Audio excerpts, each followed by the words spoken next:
Interior ডিজাইনারের থেকে 1 লক্ষ টাকা তোলা দাবি, সেই টাকা না দেওয়ায় ফ্ল্যাটে ঢুকে মারধর, রাস্তায় নামিয়েও মার।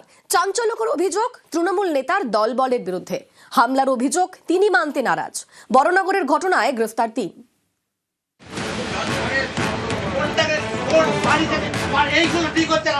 ফ্ল্যাটে ঢুকে ব্যবসায়ীকে মার,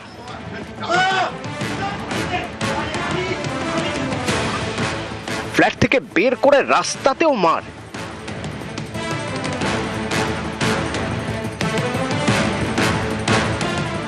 এই দেখুন সিসি ক্যামেরার ছবি।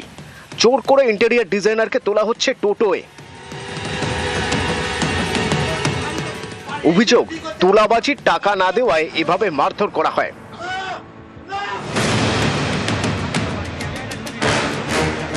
উত্তর 24 পরগনার বড়নগরের দেশবন্ধু রোড। এখানকার বাসিন্দা সুদীপ্ত ঘোষ, ইন্টেরিয়র ডিজাইনার।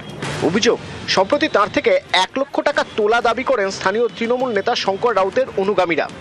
সেই টাকা না দেওয়ায় শনিবার তার ফ্ল্যাটে ঢুকে মারধর, রাস্তাতেও চলে মার। এরপর বড়নগর থানায় 5 জনের বিরুদ্ধে লিখিত অভিযোগ করেন সুদীপ্ত। রবিবার পর্যন্ত 3 জনকে গ্রেপ্তার করে পুলিশ।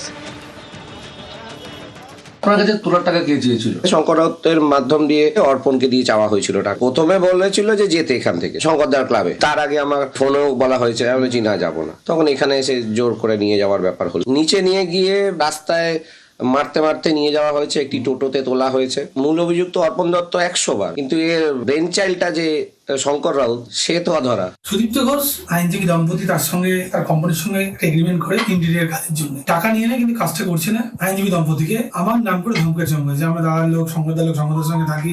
আমি কালকে সকালবেলা সুদীপ্তকে ফোন করি, সুদীপ্তকে ফোন করে বলি যে তোমার এরকম যদি ঘটনা হয়ে থাকে তুমি হয় টাকা দিয়ে দাও, নাহলে কাজটা করে নাও, আর ফার্দার কোথাও আমার নামটা তুমি তোলো না, তুমি তো আমার সঙ্গে থাকো না।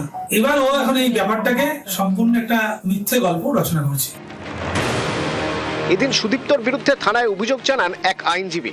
তার দাবি টাকা নিয়েও বাড়ির ইন্টেরিয়রের পুরো কাজ করেননি সুদীপ্ত। এ নিয়ে কথা বলতে গেলে তিনি নাকি হুমকি দেন। তাদেরকে আমি আমার ইন্টেরিয়র ফ্ল্যাটের দায়িত্ব দিয়েছি। 4,45,000 কন্ট্রাক্ট হয়েছে, তার মধ্যে 3,90,000 টাকা আমি তাকে পেমেন্ট করেছি, কিন্তু তারা অর্ধেক কাজ করে কোনো কাজটা সম্পূর্ণ করছে না। যে বিরুদ্ধে আমার সম্পূর্ণ অভিযোগটা প্রথম থেকেই সুদীপ্ত ঘোষ এবং তার বউ। আমাকে ডাকা হয়েছিল, ওকে পাশে ডাকা হয়েছিল, কথা বলতে পারছে না, এতটা পরিমাণে ড্রাঙ্ক করে রয়েছে। বড়নগর থেকে সুবীর দে, নিউজ 18 বাংলা।